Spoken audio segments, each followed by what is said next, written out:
Behind every mission, there's a plan. Behind every plan, there's a soldier, training, leading, and getting the job done. This is the Kentucky National Guard's G3 podcast, where we share the stories, lessons, and leadership that keep our Guard always ready, always there. Welcome, hello, we're back to the G3 podcast, Fix Bayonet. I am your favorite podcast platoon sergeant, Sergeant B. We are here today in what should be Frankfort, Kentucky, but it looks like Antarctica outside. I am so over this weather, so over it. I hope you are warm and safe. Glad to have you here. We're going to kind of dive in today to a part two from the last podcast, Sergeant Major Nein with Raven 4-2.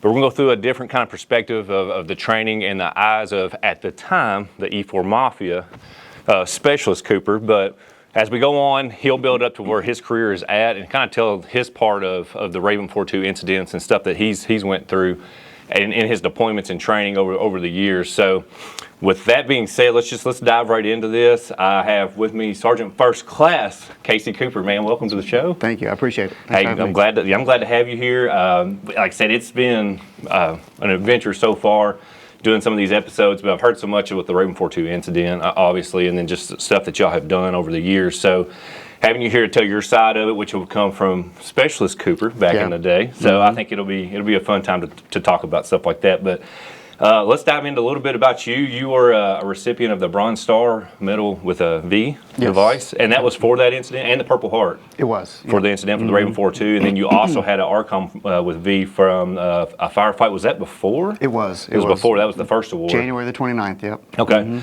Been on 2 deployments to Iraq, your favorite place. Yep.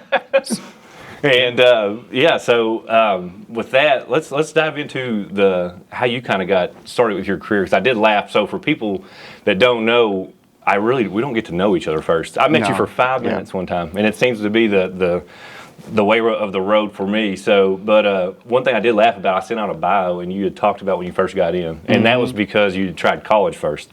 Correct? I did. How'd that go? About as well as everybody around me anticipated. Yeah. You know, I was fortunate. I had some educational scholarship opportunities. You know, because I was relatively well educated in high school. Right. I went to Murray State University.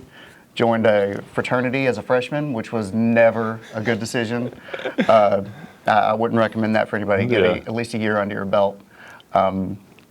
At that point, my grades started to drop. They decided to take that scholarship opportunity away from me. Right. And my dad gave me the ultimatum, like any good father would. He's like, I'm not going to pay for you to go up there and fool around. So you need to come back and either start digging ditches and get a job or figure something else out. But I'm not paying for this.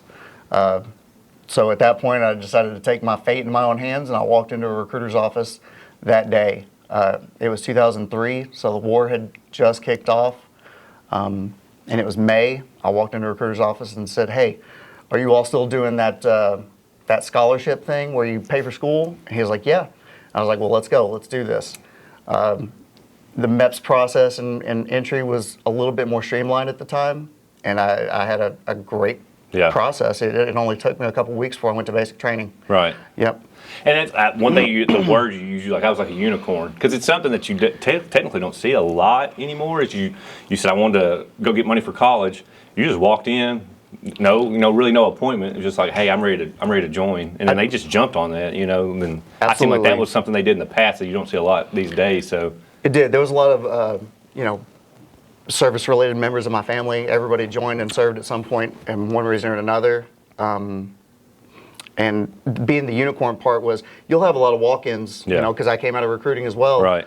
You have a lot of walk-ins, or you'll recruit and have really, really good applicants and candidates.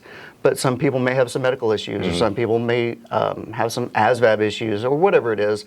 I just happened to be in that niche area where everything kind of lined up, and I was able to join right away. Well, you had brought up, you came in as a 25 Charlie? I did. Correct? That's Camo? It was Camo. But you said you were colorblind, though. It was a 31 Charlie. Okay.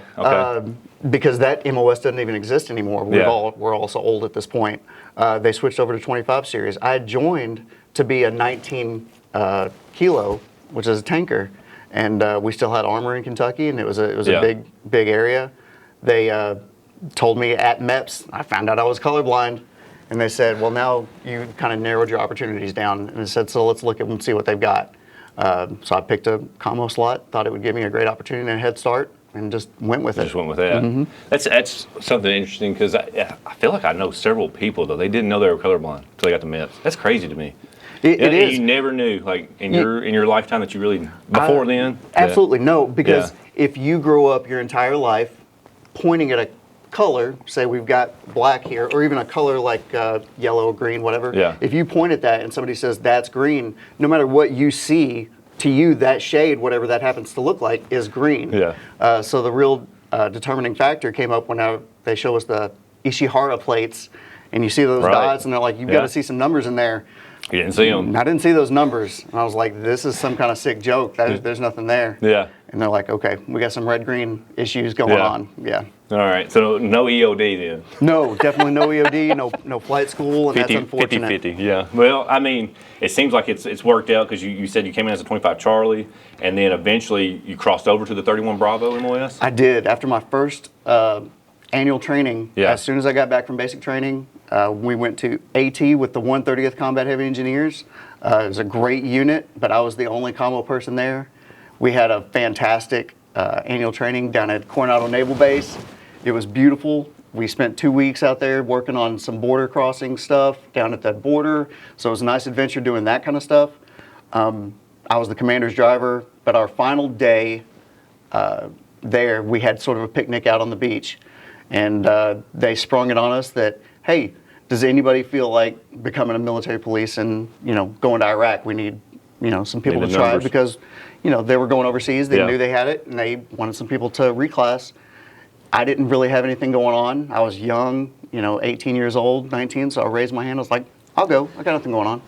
And took off. And that's how it happened, huh? Yep. And as soon as I completed MP training, that was in July of 2004.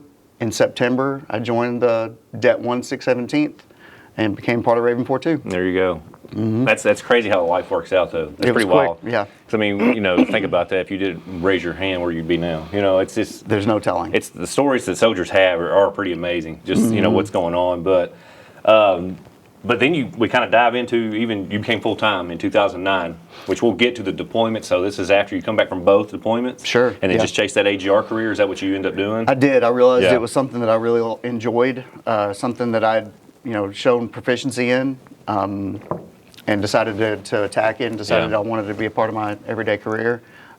Anybody that knows the AGR program knows it's probably the best kept secret in the Army. It's a fantastic opportunity, and it's been a great career so far. Yeah. I've had the opportunity to work all over the state. I've gone from human resources, HR, to readiness and recruiting. I've worked in the budget office. I've worked up in the office of Officer Personnel Management up in the state G1. So there's a lot of room for growth and opportunity and broadening, and it's been really fulfilling, definitely, to do it. Yeah. Mm-hmm. The networking, I think that's the crazy thing that when I talked to Sergeant Major Nein he was 31 Bravo, true and true, right? Yep. Just bam, bam, bam, bam, bam. But I thought people like that's kind of unique, just because, like you talked about, I was the same route of when I became full time. You kind of bounce around and do networking, which I stayed in the same battalion, but I had 42 Alpha, I had 13 Mike. You name all these MOSs, but you do it as you go, and it all, to me, kind of shaped me. So it's like, seeing people that don't do that route, it's kind of unique, but then also, like, people like you, you kind of bounced around. You went into recruiting and stuff at one point. You went into budgeting, so it's like, you've had a pretty unique career just from where you started at to now. So I have, I would say that both aspects have benefits and downfalls. I got the opportunity of seeing perspective from all the different levels of state, brigade, battalion, and the unit level. And that gives me perspective to be able to hopefully help soldiers that haven't seen what goes on both ends or both levels or anything like that. Whereas Sergeant Major Nein is a 31B, and so he gets very, very specially focused, and he has a really, really strong mindset in the MP world, and is the absolute subject matter expert in that area. Yeah, sure. I would totally believe it after one conversation with him. Yeah. He said the one only MOS is what he let me know. Yeah. But you're going on 17 years of active service. It's close. I'm crossing over to 19 years. March will be 19 years. Yeah. Or I'm sorry. Yeah, March will be 19 years of active service. Right. I'm in my 23rd overall year. Yeah. That's and then, I mean, digging in a little bit, but you said you're married to a retired AGR, correct? Who's your wife? Emily Cooper was Emily Tanzel. Okay. She was readiness in the MP battalion as well, the 1103rd. She worked supply for the 1103rd, and when it was still a unit, in the 223rd. We actually worked in the same office for a couple of years. Really? And it was a great dynamic. Yeah. Being able to, still maintain professional, conduct, but still getting to see your wife every day and getting to maintain the same schedules.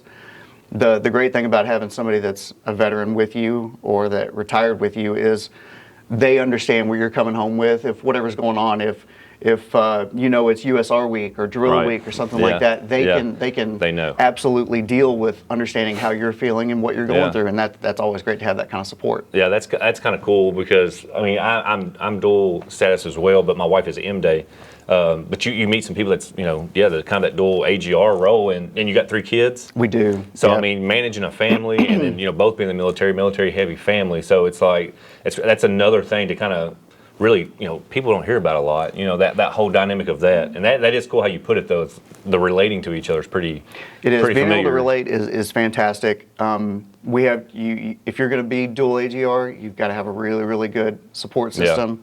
Family care plan's got to be tightened up. We've got family members like her sister that just is basically a third parent to us that always helps out with everything. She's always fantastic. So having that family support structure with anybody in the military is a great thing to have for sure. Yeah, 100%. I believe that too because I've always said it about us with family. You got to have somebody when it comes to stuff like that. But excuse you. Excuse me.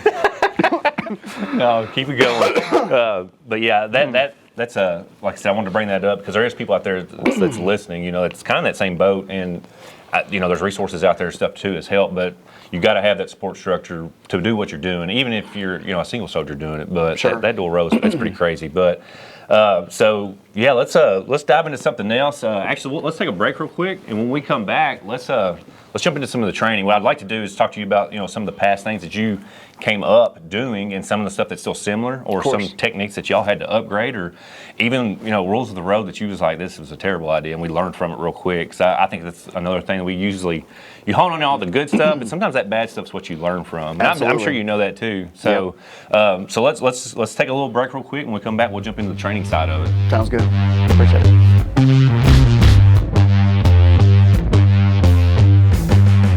Welcome back to the G3P. We're here with Sergeant First Class Cooper today. We're talking about that second part of Raven 4-2, but let's jump into a sponsorship that we like to do for episode number 3.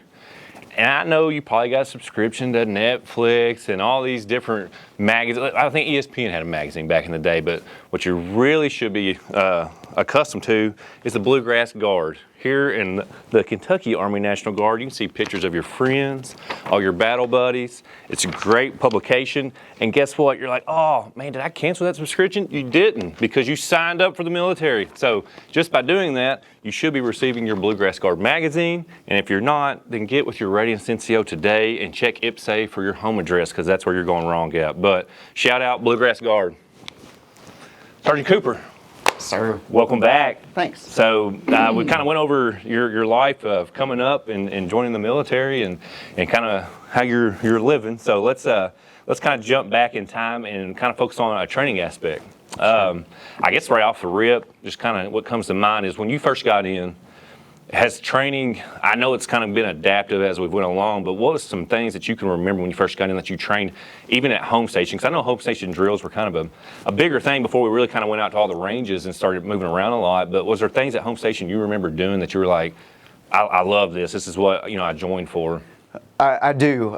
My very first, besides being a commo as an MP, whenever I first joined and joined the 617th, I was given to Staff Sergeant at the time, Nein, and met our team then. And if you've ever seen the first episode of Band of Brothers, you can always understand that Sobel's platoon or Sobel's company was the ones that were always working, always training, always doing something. Right. It was a lot like that with our squad. Not in a negative way, but when everybody else was hanging out in the racks, when they were at Pre-Mob AT or something like that at Wiffertech, he always had us out there together doing something, whether it was weapons cleaning, which was huge, but we maintained a lot of cross-level training, and that was huge in our teams, because just because I was a gunner specifically, I had to learn how to drive. I needed to use how to learn the radios. I had to work the FBCB2 or BFT or JVCP or whatever it is now. Yeah. You know, as they adapt, every system that they used, every technique, procedure, TTP that Sergeant Knight at the squad leader level would use, the cross-level training of everybody knows everybody's job was critical. You see that still to this day, but it just seemed more pertinent at the time, because we would always practice battle drills of different areas that at the squad level that were fantastic and helpful. But I was 100% a gunner all the way. I was an E4. I was brand new to the military. I had a camaraderie with my other E4 gunners in the company, and we would get together and do our training most of the time separate from everybody else. Yeah. I can only relate it to, in the AGR world that we have now, you know, the 1 section and the 3 section and the 6, they all kind of work together, but the 4 kind of does their own thing because supply is so inherently different. Well, with us, the way that we trained, gunners were not so different that we didn't cross-train, but we were always up in the gun, away from what's going on down inside the truck. Right. So we learned a lot of communication amongst each other, nonverbal communication, hand and arm signals. It was critical that we were able to talk to one another across the different vehicles, especially if comms went down, because sometimes your frequency hop didn't work, or the fill didn't come out correctly, or you're on the wrong channel. My favorite part of training that was gunner specific in the truck that we always did, and that I actually passed on as I became an E5 and an E6, was this is something that helped when you didn't think about it all the time. And that was learning to back your vehicle up from the gun, being able to direct your driver to go left, right, back it up, back into the certain spot, being able to parallel park, because in the training environment, we always use a ground guide, right? Well, when you're in a combat scenario, maybe you don't have time to use a ground guide. And so being able to look to the rear, know that to your eyes you mean to go right, but you have to tell the driver to go left, and closer, slower, faster. Those type of things that are real world correlation to what you do in combat was something that the gunners in our squad platoon worked on specifically, and it was really, really helpful. And it's not part of standard training that you think about. It's something that we just developed because we saw a need there. Right, and that's, well, you just said it, but it's just something unique that y'all just kind of, you don't think about for training purposes. And I've never even thought about that, even being up in the gunner seat. You're kind of out of the truck, you know, to an extent. So everything that's going on in it, you don't really see everything that's going on or hear the conversation per se. So getting that view right there, that's, to me, that would be a good training aspect just at home station there. It does make it safe, obviously, because yes, we're in garrison, but I mean, just to think, I never would have thought of that. Just backing up, moving, hand. You know, you always hear about the hand and arm signals and stuff like that, but talking out of the turret and communicating to the driver and letting them kind of just do it themselves and figure it out, because that would definitely help. So that's one right there. That's a key thing to think about. That's kind of unique. It creates a need between the driver and gunner, because they have their own relationship, just like the driver and the TC have their own relationship. But you have to build that trust, and you have to know that what the gunner is telling the driver is right. And they're just going to blindly do that because you have that trust and you have that teamwork that's been built over a certain amount of time and training.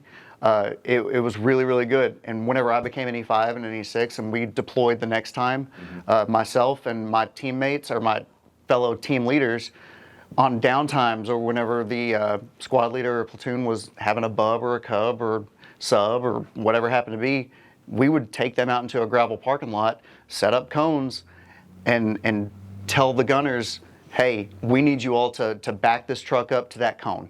And you figure it out. And when you mess it up, back up, do it again. Until you built that rapport, you built that correlation of trust between the driver and the gunner, and you can do it without even thinking about it.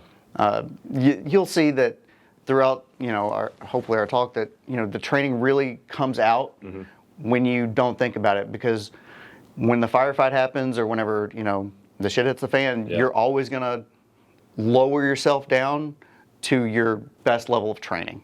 And you can always prepare for the best possible scenarios and think that you're going to do this, but it's muscle memory. Whenever you do certain things over and over, those are the things that are going to come out when it actually matters, when you don't have to think about it. Yeah, I mean, that's a great point. I can't wait to hear that side of it. But like being, switching over to different MOSs, did it seem like some of that training you just kept doing over the years, or when you went a different route, a different MOS or a different company, did things change at home station drills or even going to ranges or wherever? Did you see a common thing of, hey, I could fix this a little better and do it my way and kind of put myself in those places to help train? Or was it like you started seeing other people doing kind of similar things or being, like you said, unique and coming up with something else? Sometimes you'll see that TTPs are pretty universal. There are certain things that just work no matter where you're at, no matter what type of unit you're in. And then, certain companies train on certain things more than others. And then when you have those broadening opportunities, you get those assignments, you get an opportunity to say, that may work, but have you considered this? Or if you look in the FM or if you look in the training manual, this is an alternate way of doing things. And then sometimes you'll see when they're doing exercises or during an AT, when they're running their field exercise to actually close out their AT, they'll run through and have an IED strike or something, and we may be observing, and you look and you're like, oh, that's scary to me, because we see what the actual results can be. But that's what the best thing about AARs. AARs are the greatest successes are built off the failures of AARs. Failures and learning and constantly growing and being able to adapt. Adaptability is huge, because we don't go to combat in a vacuum. You have to be able to adapt to whatever's going on. And maybe the TTP or the field manual or the TCP says to do one thing no matter what. Sometimes you've got to do that. Those are baseline things that you can grow from. And it takes intelligent NCOs and intelligent soldiers to be able to work together and build those TTPs that work for their teams and squads. Yeah. That's something to me is to relay, because I know for us here, we're trying to really talk to those squad leaders, those team leaders. And when you get promoted to those spots, sometimes, you leave where and I think it's a very common thing too, to get you some upper mobility, that you go to a different company or a different battalion, and then you kind of watch, and it's like, especially if you've got great training tactics, I don't want you to ever be scared, to speak up, like you said, and say, hey, have you thought about doing it this way? Or can we start incorporating this, because this really worked for us, and doing that. So I think giving that voice of, this is how training needs to be creative, keep showing your ideas and doing that, I think it's a good thing. So unfortunately, you'll see that a lot, that there are really, really capable NCOs, really, really strong, smart, and intelligent NCOs that will conduct the training. But a lot of the times, the unfortunate part is that this organization is built off of hundreds of years of success in what they do and how they do it. And one of those is the organization's built like Office Space. Whenever he says, I've got 8 different bosses, Bob, so they're expecting to be guided and told what to do. But whenever you're an E5 or an E6, I would definitely say that if you know what you're doing, if you're confident in what you're doing, take ownership of your team. Make them yours. Make that your squad, and protect and circle the wagons around your guys, and be like, this is my squad. And the platoon sergeant's obviously going to have sole authority, and the platoon leader and command team. But they're yours. And one thing that we took to take ownership of that was myself and he's out now, Sergeant Riddle, and actually Sergeant First Class Shelly Burkett. I'm sorry, she's a recruiter over there. Okay. But we were team leaders at the same time. In a squad, and we would always talk about our kids. Go get the kids. We got to have a briefing. Go get the kids. And it's not trying to be disparaging to the soldiers that we have, but it's the fact that we're taking ownership of our team and we're treating them like our family, because we depend on them as much as they depend on us. It's a single unit, and we weren't treating them like kids or anything like that, but we would talk about them in the third person, like, go get the kids, because we got to do something, because we treated them like they were ours and they were our responsibility, and it's a big responsibility to have. It is. It really is. And I get what you're saying there, because I think that's one thing that always for me made me successful is, like you said, I had very competent NCOs, and they were, the team leaders. They were ready to get it. They, full of piss and vinegar, just ready to work. And it seemed like for my platoon, as long as I kind of took care of them, but listened to their ideas, and they understood that I was listening to them. I knew I had to kind of make the decision, at the final, being the final authority. But it was like I was very about, hey man, y'all are getting after what's working, what's not. Sure. Like you said, those AARs, just hey, this was good, this wasn't. So let's fix this part. And I think as you went on, especially like when, even deployments or whatever, it was like you really saw the team come together. It's like a family. It does feel like a family. You're very protective. You don't want that damn platoon sergeant going over my platoon. You know what I mean? You stay over there. So it's like you want to fight it out like a family, but absolutely, everybody's got your back. And I think that's what makes it a kind of a beautiful thing when you have that cohesive just team that can operate together. Everybody has each other's back. And when you take ownership of your team or your squad or whatever it happens to be, that kind of confidence and ownership of that translates up to the platoon level and company level, and it makes it easier for them to loosen the reins a little bit. Right. Yes. You eventually, when you're riding the horse, you got to be like, he knows what he's doing, and just let him go. Yeah. That giving that confidence to the squad leader, the platoon sergeant, to know that this guy's got this, or this girl's got this, this soldier has his team or their squad, it makes it easier on them.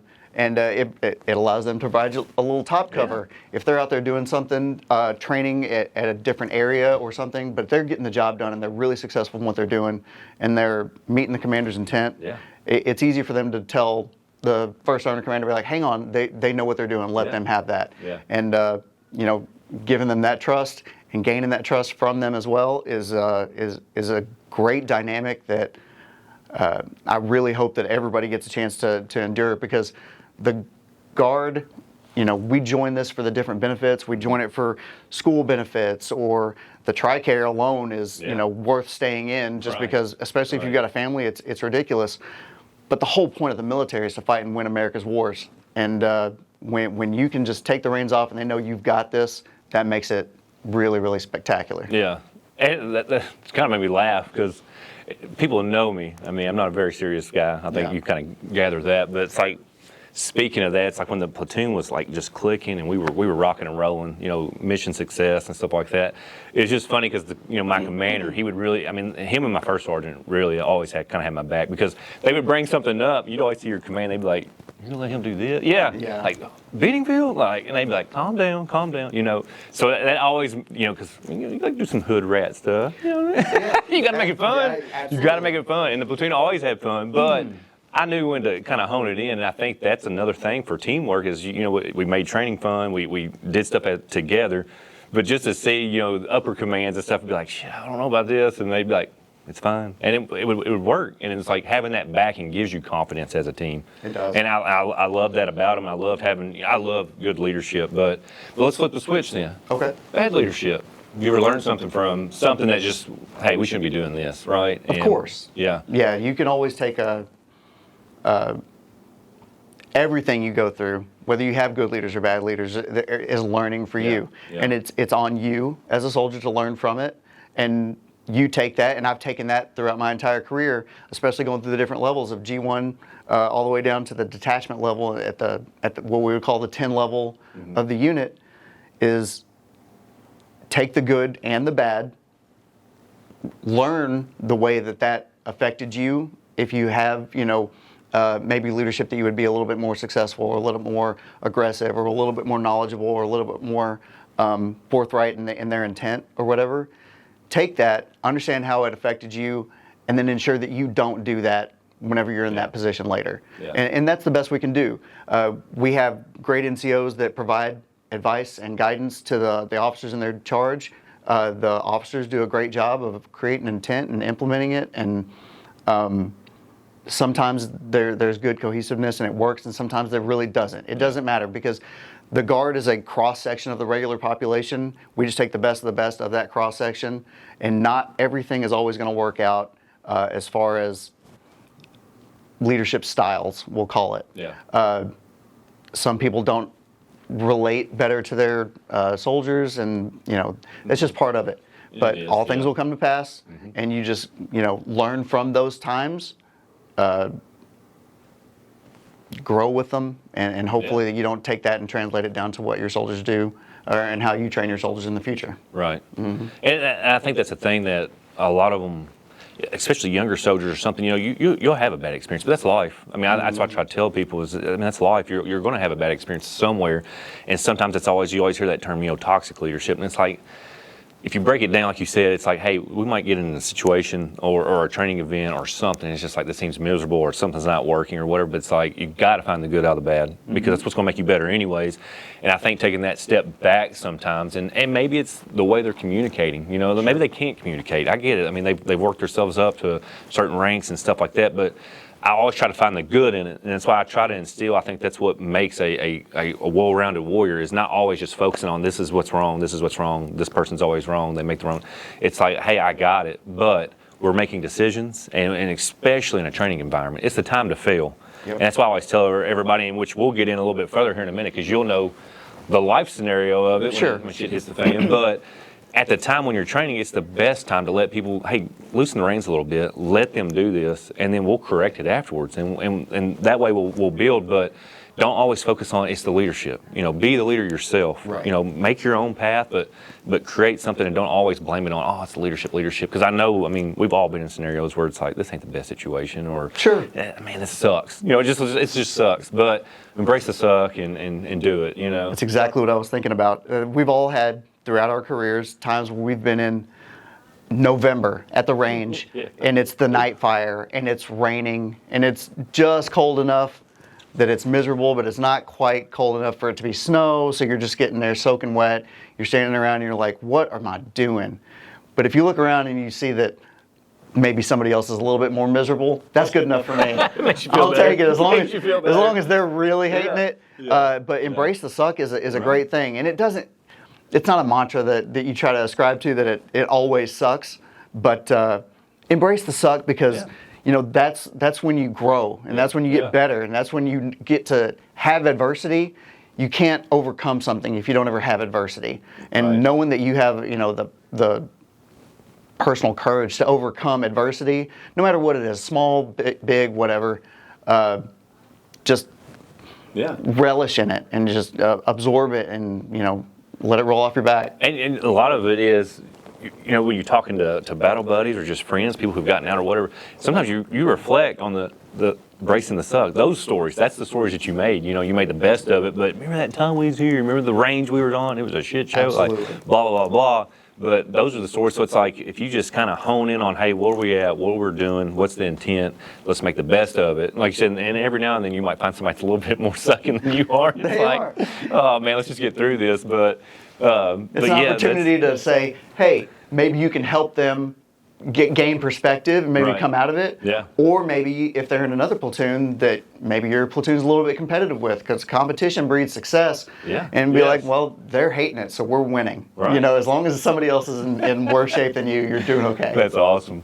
With training events, you've been in for a hot minute, it seemed like, and then you go on these deployments, and you probably went through a lot of training before and pre-mobs and all that stuff, and then you show up there and you kind of start seeing like the real life part of the war, right? You're in it. So what was the confidence then, like your first deployment, especially as an E4, like going into it, like, hey, the team's good, but this is the real deal. Is the training good enough? Are we going to be, did you ever really think about stuff like that? Sure, absolutely. I'll never forget being in Kuwait as we sat there for a couple of weeks of just getting ready to go into country. Right.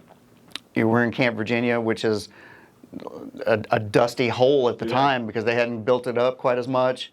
You start thinking about what's this really going to be like? What's this going to really be like? We hear these reports. We hear about what we're going into. We're trying to think about the RIP that's going to happen, the relief in place with the company that we're replacing, and trying to get as much information as you can. But until you've been there and step off the plane and get blasted with the hot air on the flight line, at the E4 level, one thing that we did or didn't have, because it's not necessarily a need to know, but at that level you can't absorb everything that the company commander and the first sergeant and the platoons know, because you don't need to, and there's no need to have that much stress on you. So you trust that your leadership knows what they're doing and what's going on. But something that was funny was we stepped off the plane in BIOP after one of the worst C-130 rides ever, where they come in with those, we'll call it combat landings, and they kind of spiral. They spiral over it, and you feel like you're going to throw up in a bathtub. and you get off the plane and you're like, well, this must be bad if they're landing like this. Yeah. And you don't realize that, I hadn't done the research to know that BIOP was a relatively secure area. We step off and we get on these buses to take us to our pad, and we're like, we're outside the wire right now. We're not. So you're terrified. Just not knowing. Those emotions. Yeah, absolutely. Just not knowing is enough to make you start to think. Yeah. But you know that if it gets down to it, you're going to be okay. Right. Because you're where you're supposed to be. You're where you've been directed. You're where you've been ordered. These things have been coordinated for you. Yeah. The only time that you are curious about it is just because you haven't experienced it before. Yeah. The second time we go in, it's ironic that we were in Pad 12 of Camp Liberty in 2004 and 5, and sure enough, Pad 12, I was like 2 trailers over, the same place that we were in 8 and 09. Yeah. And I can tell you that experience of being able to talk to my team and be like, this is what's going to happen. This is the why. This is the what. And given that knowledge, whether they want it or not, gives a sense of ease. So the knowledge is everything, and being able to understand what's going on and why it's happening and how this is going on, and you're not outside the wire right now. It's fine. We're going to go over here, and the chow hall's right over there. Right. And having leadership that has that experience. That's great. Is really comforting. Yeah. And I knew that Sergeant Nein had already deployed and had a good idea of what's going on. So even as an E4, following him blindly was fine with me because I was dealing with my E4 stuff and other gunners, but I understood that he knew what was going on, and that was good enough for me. Yeah. And he'd built that trust in us with That's the way awesome. he conducted training. Right. And that it all dials back to that. Like you kind of already built that rapport with you because of the training event. So, so y'all are in Iraq, you're deployed, and we have some issues that happen eventually. So We did. let's take a quick break, and when we come back in, let's jump into the Raven 4-2. Sure. All right.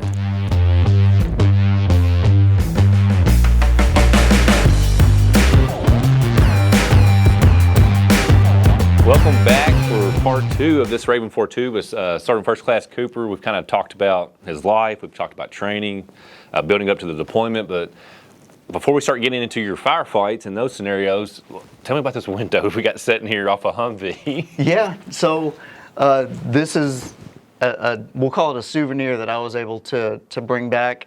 After our vehicles were deadlined after that firefight, mine was particularly jacked up, you'll see. Yeah. And that's where, in the gun, standing up in the gun, or the turret, we called it get up in the gun.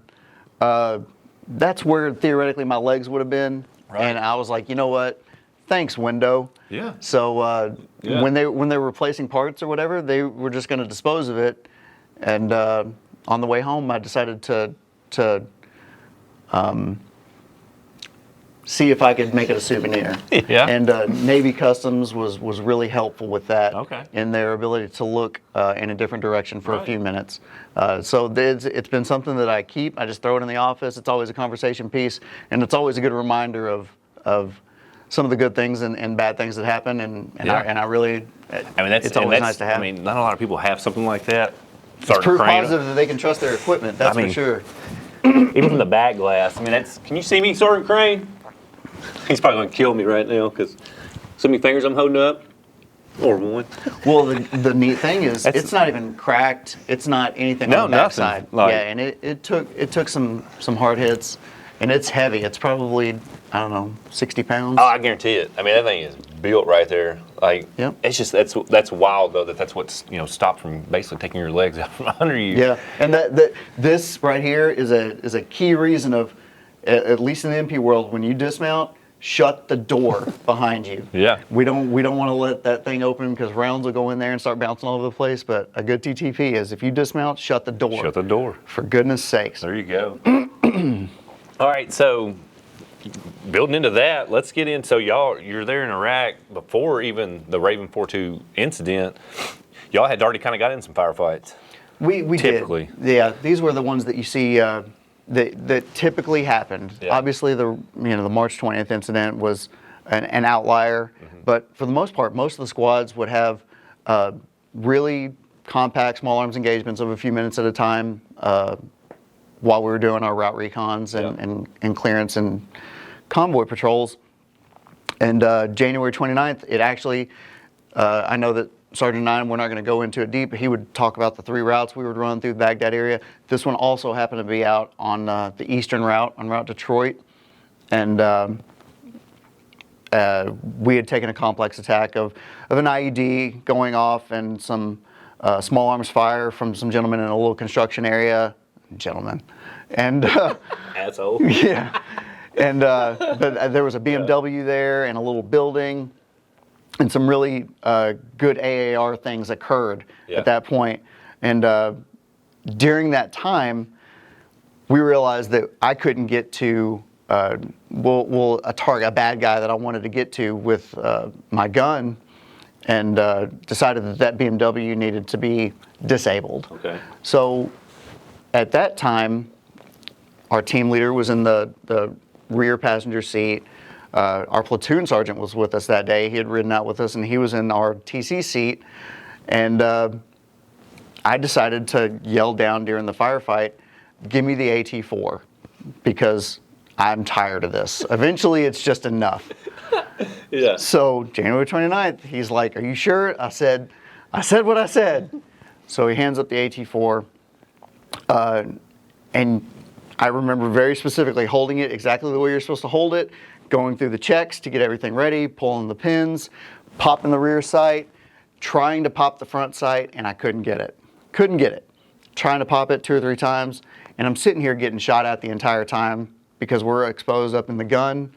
And at that time, I kind of said, screw it.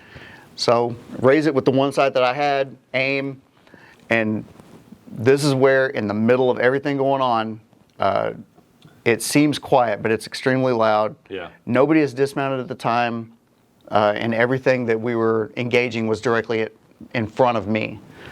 But what do is you fall back to your lowest level of training, and in the middle of everything, I still scream "backblast area clear" over my right side. Nobody there. To nobody. But it's just part of the training, yeah. and it was muscle memory. And as I was coming back around, I was like, that was stupid. Fire and miss, because I didn't have my second sight, and that was frowned upon in the future. You know, because we're not out here to engage in fraud, waste, and abuse, but it was the best opportunity I had at the time. So dump that disposable thing. We had changed directions within the engagement area a couple times, and it was before we had the crank style turrets or even the motorized turrets. Yeah. This was early on, so we had handles that we would unlock the turret and drag this heavy cast iron thing around, because some of our up armor hadn't quite been developed as well as it should have been. Yeah. That's so every the shield? the shield and then the side shields. And so every time we would come around and he would change direction, I would have to come back around with the 50 cal. And that got tiring or frustrating. Yeah. But I know that they were trying to engage or maneuver for a base of fire. And so we always kept a secondary weapon up, and I was a saw gunner. So at one of the turns, I leave my gun in place, and I start engaging with my saw. And I'm not sure if it was a round or an RPG fragment or something, but I'm firing with the saw, and the gun kind of just falls apart in my hands. The handle, pistol grip, breaks off. And if you've ever put the 249 together, you know that there's the pistol grip slides up into a certain spot, and there's a pin there and a pin in the rear. Well, the front pin had been destroyed, and part of that little area of the gun was messed up. And it just falls off in my hand. I'm like, well, this is unfortunate. And I don't know to this day what it was, but adaptability is key. And we would stand on these turret risers that would help you raise up and lower in the turret. And in those were little pins, cotter pins, that were attached to metal braiding wires attached to the truck. And I'll never forget, for whatever reason, I reached down, ripped one of those things off. It had broken the little wire, put the pistol grip back in, and that pin just happened to fit just right, and was able to re-engage. And the gun fired just fine. Wild. And to this day, I have no idea what made me do it. No idea what made me kind of spatial awareness thought that pin was the right size. But it was funny because right before March, from January to February, I had to walk around BIOP because we didn't have armor parts for that gun to fix. I would walk around and that pin was stuck in there and a little piece of braided cable was hanging off of it. Yeah, the entire time. It was wild. But that's I guess the adapt and overcome thing. I mean, just it is crazy when you're in those moments, though. And I don't mean to laugh at just the way you come off on some things, like, oh, shit. We've all had those kind of moments, but that's like a life and death situation. And you're still just like, well, damn it. Yeah, you got to be kidding me. Figure it out. It's like, how much worse can this get? Right. Like they're shooting the guns out of my hand. Yeah. But yeah, work the problem. It's the best you can do. Stay calm. Yeah. Everybody says, just don't panic, and that's hard to do. Yeah. But a neat aspect is I've heard from a lot of people, I've been asked the question a lot, were you scared? And it seems brave to say no, and it seems disingenuous, but I would say that it's the only true way to say it, because everything that happened to us, fortunately, was reactive. Somebody would attack us or an IED would go off. And in the seconds before that happens, you don't realize it's about to happen. So you don't have time to build up and be feared or in fear. In the middle of it, you're just reactionary. So you're focusing on training, focusing on things that have to happen and what you need to do. Fear doesn't really come into it a whole lot. Yeah. And then by the time it's over with, there's really nothing to be scared of. So you have a sense of relief, or you're working whatever is going on at the time. So it's not trying to be brave or put on a brave face to say, no, I wasn't scared. It's just there wasn't the emotional time for it at that point. Right. So it happens to you, you start reacting to it immediately, and by the time it's over with, there's nothing to be scared of it anymore. Yeah. But the tip of the spear guys that do things proactively and engage in offense, I would 100% understand, it was scary, because you're thinking about all the different things that can go on. Right. But all we get a chance to do is react to stuff like that. And that was just one of those where you're just reacting. This thing fell off in my hand. Well, there's a pin down there. Let me see if that fits. That kind of stuff. And then you just, keep going until Sergeant Nein tells you to cease fire. That's the best you can do. Yeah. That's wild. But, no, that's very cool. Like I said, it's just that kind of reacting yourself and just making it happen and making mission happen. So, but that is a good point. It seems like the mind's always thinking, even though you don't know it. Sure. But yeah. Well, even in the first kind of, scenario of taking like some kind of tick or something like that, what was your first thoughts then? Like, oh shit, this shit's real. Was it something like that, or was it? Yeah, it was unique for us in the gun, because an IED feels a certain way when it goes off, and it's not like these deep bellowing booms. It feels like a really, really hard clap and a bang, and it's just immediate and you don't realize it. Yeah. And just about every time we would have an IED engagement, it was the first reaction is always just, oh shit. Yeah. And as soon as that initial blast or whatever goes by, you check real quick to make sure that you're okay. Then you start checking your gun, your equipment, and stuff like that. You start rolling through your checks. But an IED is not a sustained engagement. It's just a thing that happens. You react to it real quick and then move on, right, and start doing whatever you have to do. But the first time something like that happened, that I very vividly remember, would be an IED that happened at Checkpoint 50 Alpha, where I believe Sergeant Nein actually told the story. Sergeant Major Nein, he's always going to be Sergeant Nein to me. Even to this point, after 20 years, he would demand I call him by his first name, and that's just never going to happen. It is crazy, because I've noticed that when talking to him, which, I said Timmy. That was the worst idea. Yeah, no. I get it from everybody now. Timmy!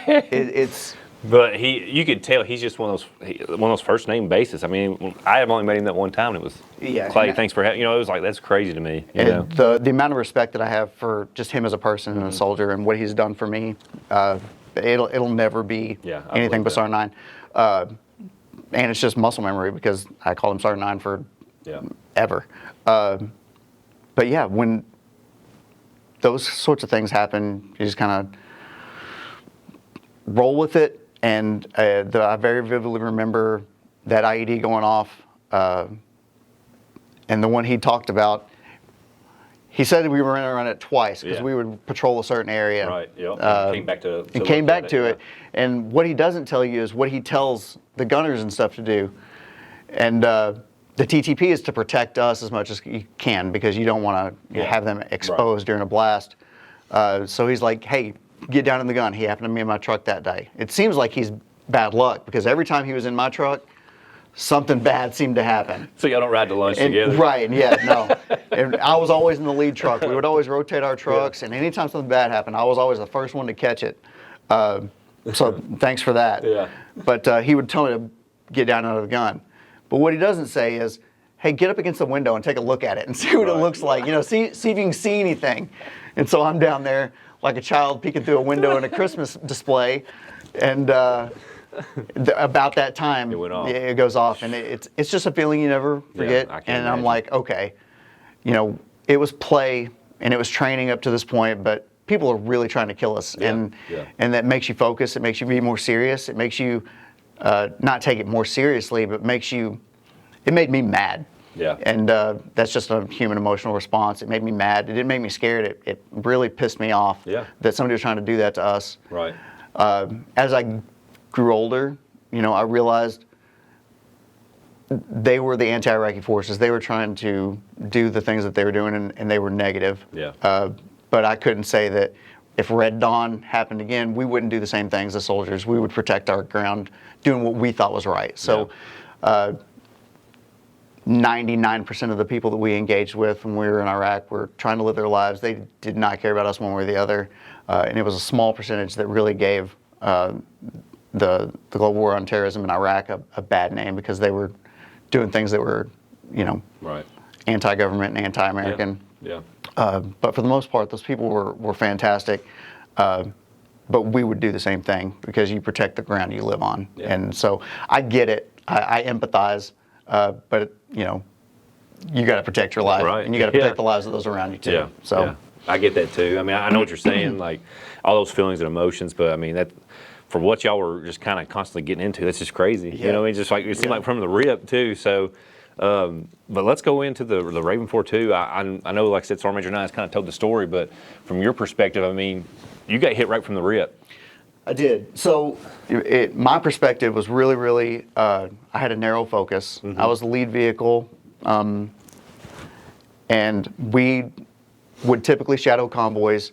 We would clear an area before the convoy window opened to try to, because we want to take any of the bad stuff going on, whether it's IEDs or small arms fire or anything like that, because we're equipped and prepared to deal with that sort of scenario. So the idea is to clear that route, take on anything that's going on. That way we know by the time the convoy window opens up that we can just kind of cruise through, get behind and shadow a convoy as it goes through and make sure that they make through our sector clear. As I was told, because I was just a gunner. Yeah. So here's the game plan. Yeah. So I'm up in the gun, and we get behind the convoy after we had stopped and spoken to him a few times. We're like, hey, you're at the top of ours. We'll follow you through all the way to the end of our area and let you get through.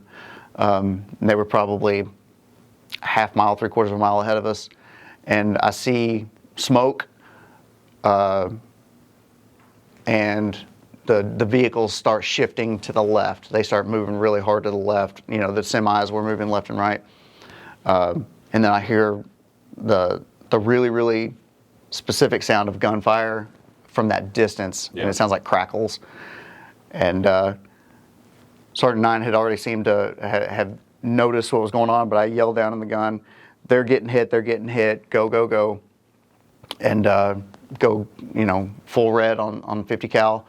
And we could tell based off of who we could see in the field to the right and the vehicles that were moving to the left where the kill zone was. And so our driver pushed us right where we needed to be. It was the worst spot. It was between us and the convoy they were attacking. Yeah. Because you want to draw fire to take it off TCNs, third country nationals that haven't done anything to anybody. Yeah.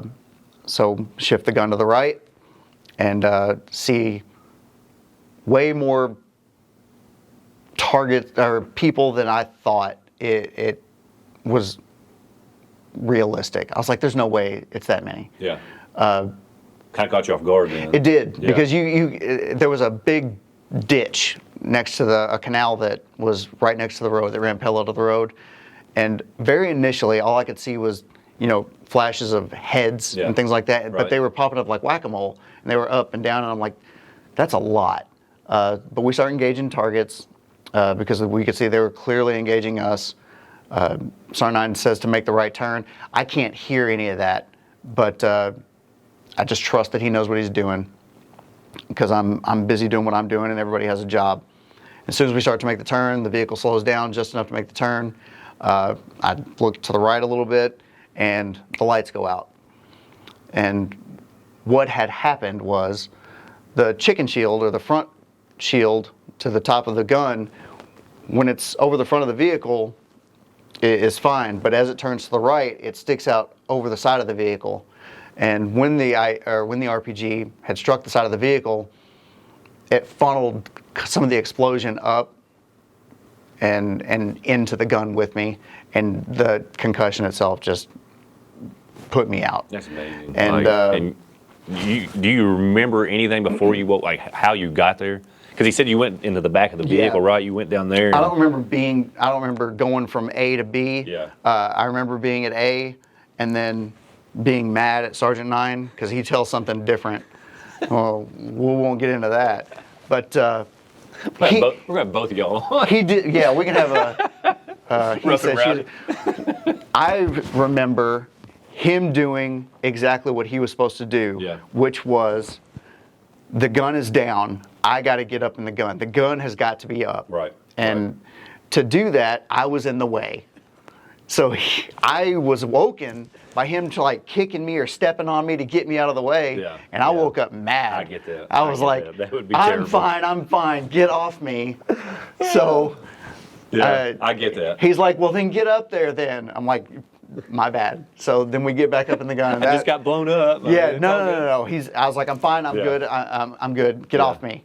I remember saying, get off me, and he'll never admit.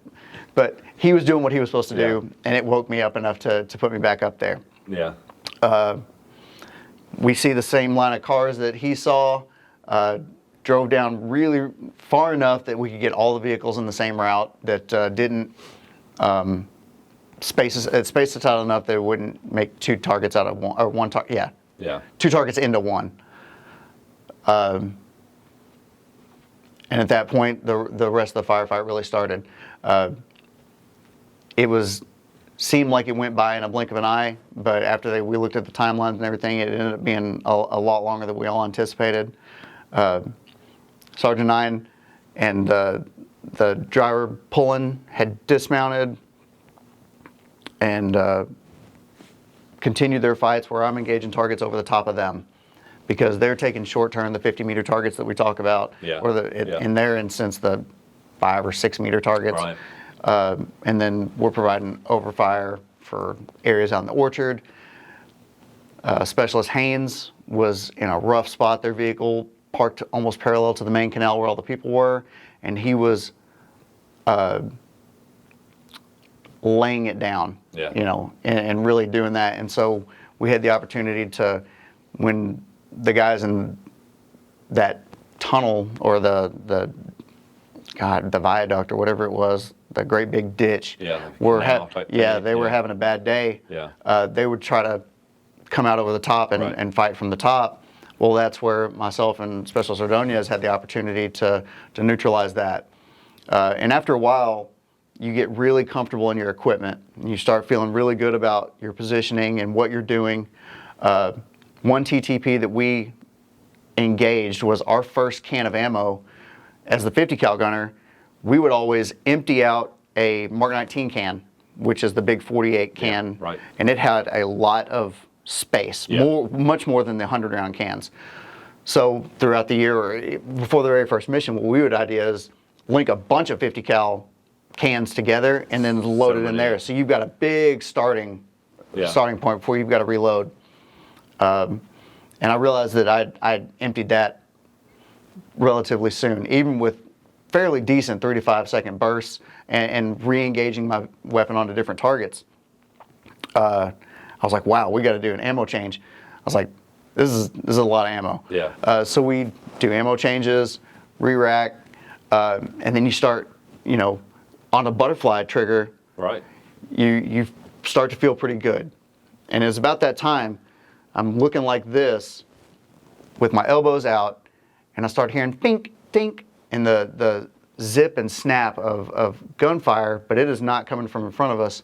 It's coming from a raised berm behind us, and then a house that was behind us. And when you realize that you're not covered as well from the back, you start to think skinny real quick. Yeah. And you start getting it like this. I'm gonna get as small as I can get. Yeah, yep. Our vehicle's damaged. I'm stuck where I'm at. Sergeant Nein had come back one more time, or he had come back a couple times to grab a bandolier of ammo, and he would communicate whatever he could, and it was mostly what we're doing. He's letting me know what he's doing. Clear and concise communications still worked. But at a certain point, I had kind of cleared my sector, or my little field of fire, because we had interlocking field of fires, and it was time to move on to something else. That house was still a problem. Right. And this is farther on down the firefight. It was almost to the end of it, but the house was still a problem, and I couldn't get a good shot at it. And so Sergeant Nein comes back one more time, and he's talking about killing the FPCB2 and starting to destroy all the SI, because we still have, things to do. But at that time, my ear pro was gone somewhere. It had fallen out, and in order for us to use ear pro up in the gun, it made it really hard, because we wanted to be able to hear everything that's going on outside of the truck. But Sergeant Nein always kept his ear pro right in the bands inside of his helmet. He had kept an extra set. And he came back to the truck one more time, and I had self-determined that we're going AT4 again. And I yelled down into him through the top of the turret, "Nein, give me your earplugs." And he's like, "What?" I was like, "You heard me." And he sticks it, blindly just sticks his head up in there. He's offering it to me. I grab one, and he runs back off. Didn't question it. He knew if I was asking for it, it was for a reason. Right. Put the ear pro back in, because the one in January, I kind of lost my hearing for a couple days. Yeah. It came back, but I didn't want to experience that again. Fire the AT4. Mike fires his AT4, and we get to a point where, just in case, and that scenario is done, I dump the AT4, and I'm right here in front of all the vehicles that were open and ready to escape. Mm-hmm. And I had cleared my sector of what I could see. And I was like, well, none of these guys are getting away. So I start unloading on engine blocks. So I disable every vehicle there. That's wild. To make sure that they couldn't get done.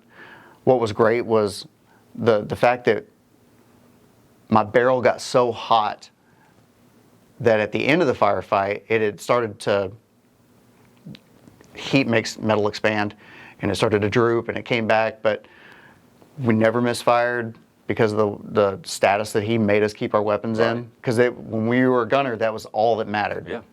And we kept our weapons as clean as possible. And God forbid, in the rainy season, if you had rust on it, because I'm not saying he'll make you carry your barrel around with you everywhere you go if you have to clean rust off the tip. Suggestion.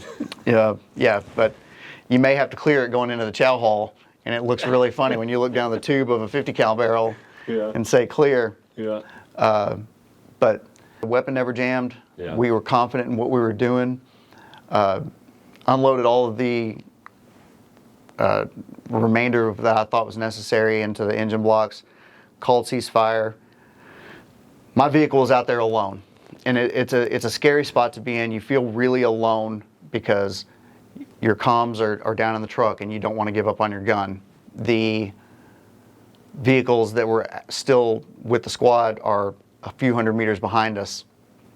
Sergeant Nein and Hester and Mo and everybody had moved down towards the main engagement. And I was like, well, I'm not staying here. So I dropped down in the vehicle, and I was like, the vehicle's already busted. So I throw it in reverse and just limp my way back there to kind of consolidate a little bit, get back up in the gun, and see that Sergeant Nein has called ceasefire after all the different things that had gone on. So we left somebody up in the gun. I dismounted and get down to check on him, and he's already started working Casevacs and Medevacs and coordinating those things. And he comes to me and he's like, and I do have some blood on me from being injured and some shrapnel and concussion stuff. And he's like, "Where are you shot?" I was like, "Where are you shot?" And I'm like, I don't think I'm shot like through and through anywhere." And he's like, "What did you need the ear pro for?" I said, "Because I didn't want to lose my hearing when I shot the AT-4. Yeah. He thought I was plugging a bullet hole or something and being all John Rambo. It's like, no. My ears are sensitive. Yeah. And I learned from my mistake the first time. Adaptability and learning from mistakes is critical. And he rolls his eyes like I'd never seen before in my life. And then we continue on with securing the area for the rest of the day, because that was a long day. That happened early in the morning, and we didn't get to clear until well after dark that night. That's crazy. Yep.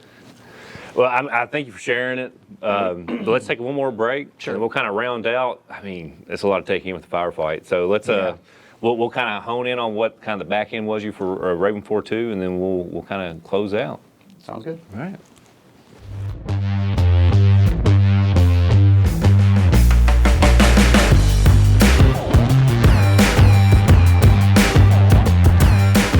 Welcome back to the G3P. We're here with Sergeant Cooper. We've heard a lot about you today, even through the scenarios we were just talking about with the combat situations. But before we kind of close out, I want to ask about that final situation you were talking about. Mm-hmm.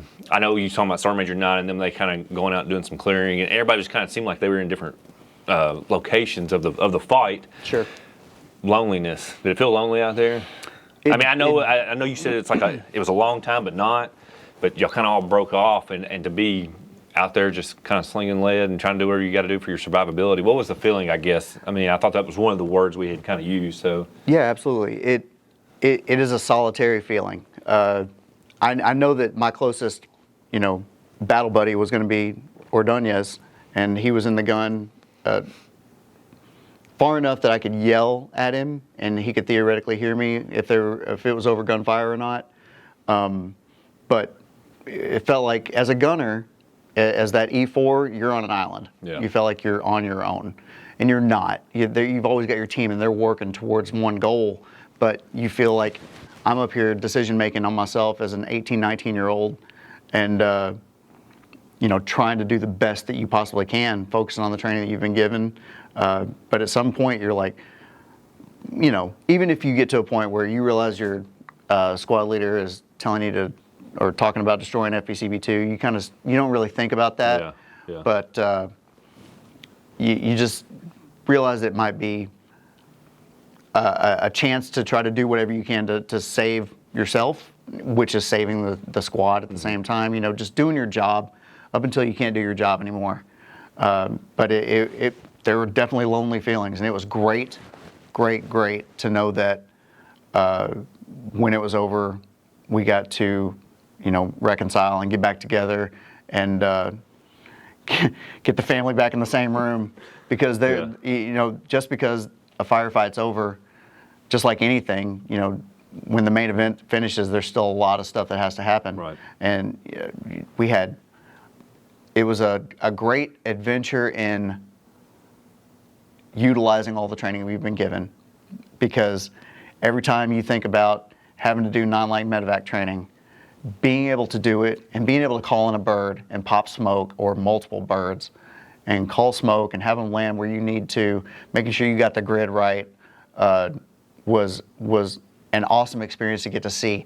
It obviously was in a bad scenario, and it sucks that so many people lost their lives and so many of our comrades got injured, and especially Sergeant Rivera, Haynes, and Mac.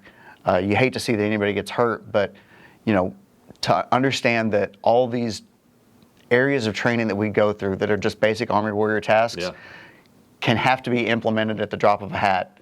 You never know which weapon system you're going to have to use. You never know when you're going to have to do CLS, and we had the opportunity to try to render aid to some of the, that were pretty badly wounded, but we would stick IVs and bandage and try to do what you can. We put them on birds and medevaced them out, and not just our guys, everybody. and then you go through different, we would call it civil disturbance training, because after a while a crowd will gather, and you've got to make sure that you're doing crowd control and things like that. And all that training that you go through on a weekly or daily basis, even at some random armory around the state of Kentucky, all come together and really it gets utilized for the overall goal. And that's a satisfying feeling. You know, at that point, when you realize all that stuff was not for naught, to be able to say that that training was for a purpose and you actually got to use it was really satisfying. It's not something I would ever hope anybody ever has to do or use, but to know that it works and to know that you will fall back on it and you will know what you're doing. You will know how to do random evidence collection when you're gathering up stuff, and whether it's as a military police investigator that I went to later, you know, utilizing interviews and interrogation techniques on a gentleman that came out unscathed, how to do detainee operations, all the things that MPs do. We were in a unique and fortunate opportunity and spot to get to do all those at one time in one day, and make it out successfully. And I 100%, I know we're not going to get out of here without, I don't want to get out of here without saying that it wasn't just myself and the team and the squad. It was everybody that trained us, even from the goobers that we fought with at 1st Army during Mob Site.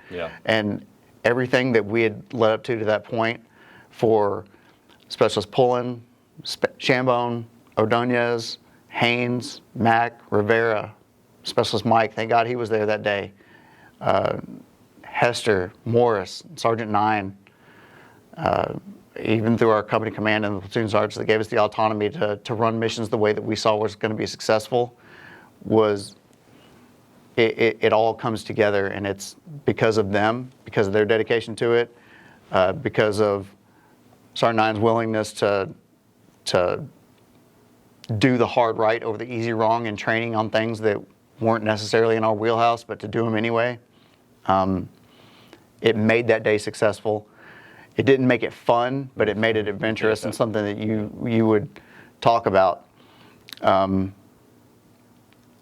After that, you know, we actually had the opportunity to go back with Sergeant Nine and the team to Fort Leonard and, you know, discuss AAR comments and doctrine and how that can affect, you know, MP operations in the future. And I think we were able to gain a lot from that engagement.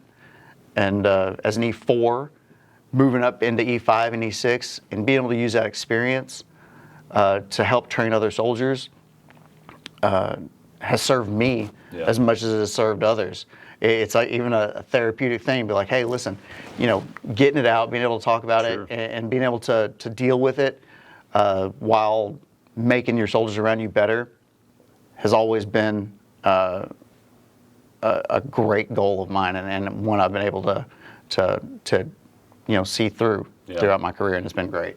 Man, it's I thank you for sharing all that. Yeah, I know absolutely. Sometimes it can be tough too. So, but some of the things that I just from hearing that was, it was amazing that you're talking about just the basic skill level, you know, warrior tasks that you do around the armory. I mean, it just shows. I mean, it pays off to get those muscle memories going, even if it's loading a radio or whatever. I know we've talked about many things, but between that and then also after the whole incident that y'all got to go back and kind of build some TTPs, it seems like, and people hearing you and this work this did, and kind of do different doctrine and move it in the right direction of this is what's happened, you know. And I think it's something that will always occur because we're so adaptive in the wars we're fighting now. So, but no, that's amazing. I like I said, once again, thank you for sharing the story. It was very, I'm sure there's more to it.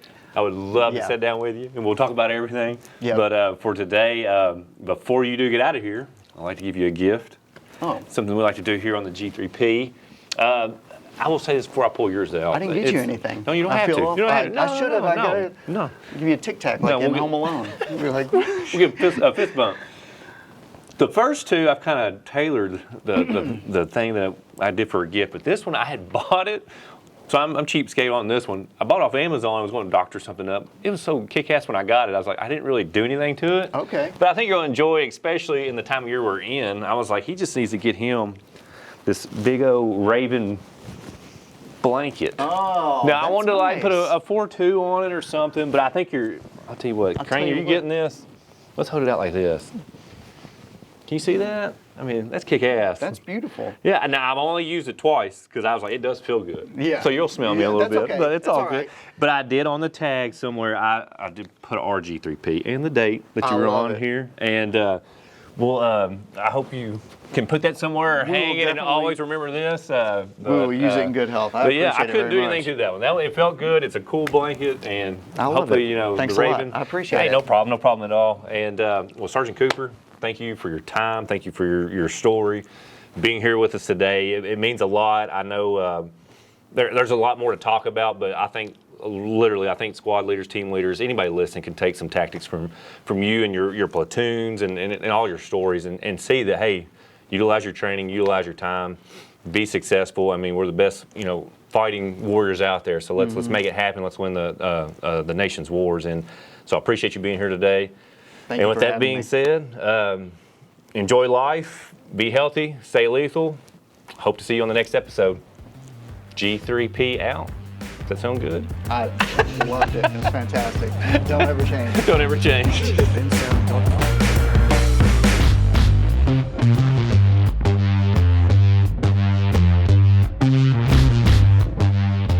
Thank you for joining us on the Kentucky National Guard G3 podcast, where we bring you the voices and stories behind the mission.